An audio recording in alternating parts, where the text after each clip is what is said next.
हाय मित्रांनो, आता आपण पुण्या स्टेशनला आहे. पुण्यावरनं सोलापूरला चालला लॅपटॉप घ्यायला आपल्याला. तर बघा पुण्याचं जरा व्ह्यूज जरा वरनं हे जरा मस्त वाटलं.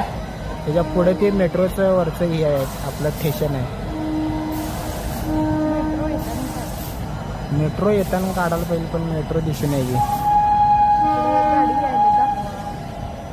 माग गाडी आली आहे गाडी आपल्या मागे.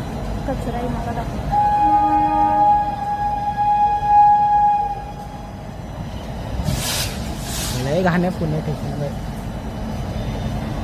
ट्रॉफिक तर हो म्हणून असं काय भावांनो. पुण्याला येताना कधी पण रिझर्वेशन करूनच यायचं, नाहीतर यायचं नाही. आमच्याने हाल होते मग. ह्या त्या कोपऱ्यापत्तर गर्दीचं आहे नुसतं. फुलं गर्दी आहे. मेंढरं भरल्यावर माणसं भरतात.